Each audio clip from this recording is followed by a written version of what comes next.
Hello friends, finally jujutsu Kaisen मांगा chapter 269 के spoilers हमारे सामने आ चुके हैं और आप विश्वास नहीं करोगे कि इस चैप्टर में लगभग सभी लोगों का कमबैक हो चुका है सिवाय गोजो के। इस चैप्टर में हमारे सामने जुजुत्सु काइसेन वर्ल्ड के एक नए mysterious villain new shadow style के हेड जो गोजो, जेनिन और कामो क्लैन को हराकर जुजुत्सु वर्ल्ड में राज करना चाहता था, उसकी मिस्ट्री को रिवील किया गया है। तो चलिए चलते हैं इस चैप्टर के स्पॉयलर्स पर और देखते हैं कि यूता और सभी सोर्सरर्स के साथ क्या हुआ। पिछले चैप्टर में हमने देखा था कि यूजी ने सुकुना को मेघुमी से बाहर निकाल दिया और वह धूल बनकर उड़ गया। दूसरी तरफ उराव में भी हार मानकर चली जाती है और अंत में यूजी, मेघुमी, नोबारा के अलावा सभी सोर्सरर एक साथ आते हैं। अब इस चैप्टर की शुरुआत एक छोटे से फ्लैशबैक से होती है जहां मेई रोड के कॉर्नर में एक छोटी सी कैंडी की शॉप पर है जहां एक ओल्ड लेडी है। मेई उससे पूछती है हाउ मच। इसके बाद फ्लैशबैक खत्म होता है और हम यूजी, मेघुमी, नोबारा, माकी, पांडा, यूता और वे सभी लोग जो जिंदा हैं हम उनको एक साथ देखते हैं। माकी यूता पर गुस्सा दिखाते हुए बोलती है कि तुम बहुत कमीने हो, तुम अपनी बॉडी में वापस आ गए हो, इसका मतलब ये नहीं कि ये हैप्पी एंडिंग जैसा कुछ है। यहाँ हम यूता को नीचे बैठे हुए देखते हैं जो अपनी बॉडी में वापस आ चुका है और जिसके सिर में अभी भी टांके लगे हुए हैं। यूता को कुछ समझ नहीं आ रहा होता है। इसके बाद माकी मेघुमी से उसका हाल पूछती है। मेघुमी बताता है मुझे अभी सब धुंधला लग रहा है, क्या ये गोजो के डोमेन इन्फिनिट वॉइड का साइड इफेक्ट है? क्योंकि वह सुकुना के अंदर था इसीलिए उस पर भी गोजो के डोमेन का इफेक्ट हुआ था। यहाँ पर मेघुमी को देखकर हर कोई हैरान होता है। मेघुमी बोलता है कि वह सभी से माफी मांगना चाहता है। माकी उसे रोकते हुए बोलती है बाद में मांगना, वैसे भी तुम्हारे पास माफी मांगने लायक कुछ भी नहीं है। दूसरे पैनल में हम कुसाकाबे को भी देखते हैं, वह अभी भी जिंदा है जो लगभग मरने के हाल में था। इसके बाद यूजी बोलता है कि मेरे पास माफी मांगने के लिए बहुत कुछ है। इस पर कुसाकाबे काउंटर करते हुए बोलता है कि हाँ ये इसलिए है क्योंकि गोजो ने शुरुआत में ही यूजी को नहीं मारा। वह बोलता है कि मैं हमेशा यूजी को मार देने के पक्ष में था लेकिन यागा के कारण मैं भी साथ में आ गया। इसके बाद कुसाकाबे बोलता है कि यूजी केवल केंजाकू का शिकार था। वह बोलता है कि कोई भी पक्ष गलत नहीं था, हर किसी के पास अपना सच था और वही सच हमें यहाँ तक लेकर आया। वह बोलता है कि तुम किड्स को जरा भी गिल्टी फील नहीं करना चाहिए, तुम सभी केयरलेस किड्स हो और तुम्हें ऐसे ही रिएक्ट करना चाहिए। ये तो हम बड़े लोगों के लिए शर्म की बात है। इसके बाद यूजी यूता से पूछता है कि आप अपनी बॉडी में वापस कैसे जा पाए? तब यूता बताता है कि रीका के कारण ही वह अपनी बॉडी में वापस जा पाया। जब वह गोजो की बॉडी में था तब रीका उसकी बॉडी को जिंदा रखने के लिए लगातार रिवर्स कर्स टेक्निक का यूज कर रही थी और सोको पहले से ही उसका ट्रीटमेंट कर रही थी। इसके बाद मेई बोलती है कि हमने केंजाकू की टेक्निक को अच्छे से नहीं समझा था। वहीं कुसाकाबे बोलता है कि केंजाकू शायद बैरियर टेक्निक का यूज करके एक से अधिक कर्स टेक्निक का यूज करता था। इस पर मेई बोलती है कि ये तो होगा ही क्योंकि जो हजारों सालों से अपनी टेक्निक में माहिर है उसकी टेक्निक कोई एक दिन में कॉपी करके उस जैसा कभी नहीं कर सकता। यूता बोलता है कि टेक्निक रिकवर होने के बाद मैं सस्पेंडेड एनिमेशन में था लेकिन जब मैं अपनी एक्सटर्नल टेक्निक स्टोरेज यानी रीका से कनेक्ट हुआ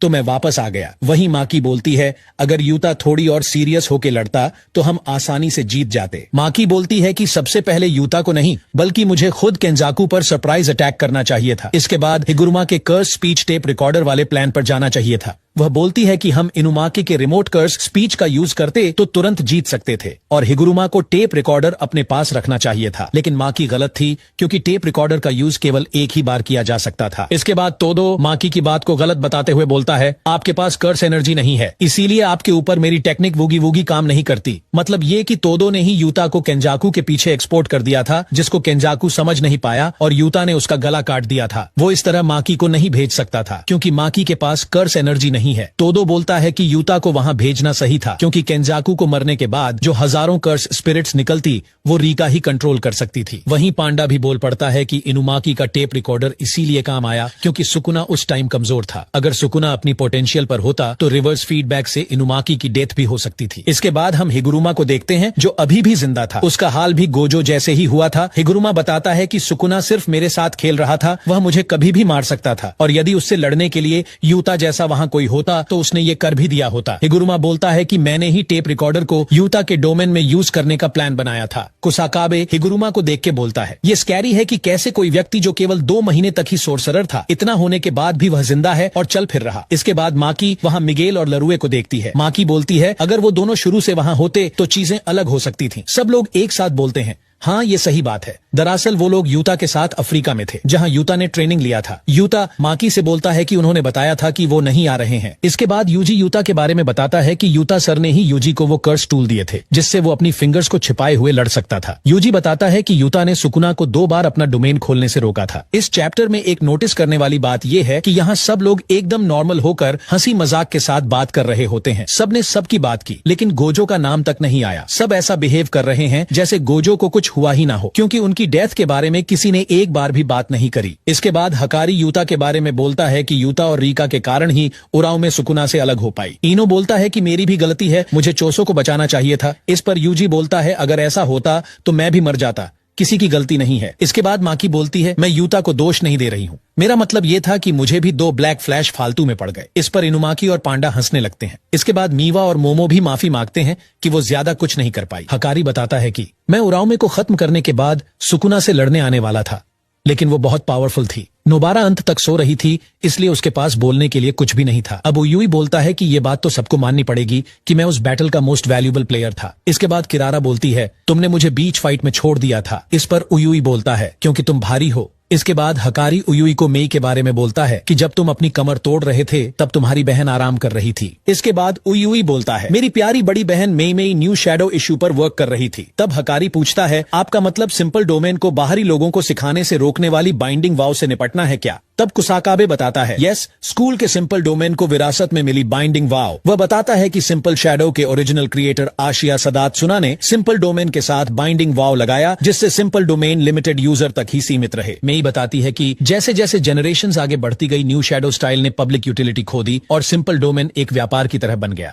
इसे ऐसे समझे कि उन लोगों ने न्यू शैडो स्टाइल में केवल अपना अधिकार समझा और उस पर अनरीजनेबल बाइंडिंग वाव्स लगा दिए, और जो कोई भी इसे सीखना चाहता था उन्हें अनरीजनेबल बाइंडिंग वाव्स का यूज करना पड़ता था। मेई बोलती है कि न्यू शैडो स्टाइल बिना टेक्निक वाले यूजर के लिए एक बेस है, जिससे बहुत सी जानें बच सकती थी। कुसाकाबे और मेई बताते हैं कि ये ऐसे बाइंडिंग वाव हैं जिनके कारण न्यू शैडो स्टाइल के स्टूडेंट्स न्यू शैडो स्टाइल के हेड के ऑर्डर को रिफ्यूज नहीं कर सकते हैं। मतलब उसके हेड की बात शैडो स्टाइल यूजर को माननी पड़ती थी। एक तरह से शैडो स्टाइल हेड अपनी आर्मी बनाना चाहता था। मेई बताती है कि यह भी अफवाह है कि न्यू शैडो स्टाइल के head new shadow style students की लाइफ को भी अवशोषित करते हैं, यानी उनकी लाइफ भी कम हो जाती है। इस बात को सुनकर यूजी और मेघुमी चौंक जाते हैं। तब कुसाकाबे बताता है कि यह अफवाह सच हो सकती है, लेकिन वहां बूढ़े लोग भी हैं जो अब तक जिंदा हैं, और जब कोई हेड नहीं रहता तो वहां का सबसे अच्छा स्टूडेंट ही हेड बन जाता है। इसीलिए जब तक वहां के हेड आपको ना बताए यह कैसे काम करता है, तब तक बाहर के लोग इसके बारे में नहीं बता सकते हैं, और स्कूल का हेड ही सभी बाइंडिंग वाव को हटा सकता है। इसके बाद कुसाकाबे सबको बताता है कि अब वह खुद ही न्यू शैडो स्टाइल स्कूल का हेड है, और अब बाइंडिंग वाव और लाइफ को अवशोषित करने की कोई प्रॉब्लम नहीं है। इसके बाद मेई और उयुई हंसी मजाक करते हैं। कुसाकाबे बताता है कि वह कैसे न्यू शैडो स्टाइल का हेड बना। सीन उसी फ्लैशबैक में जाता है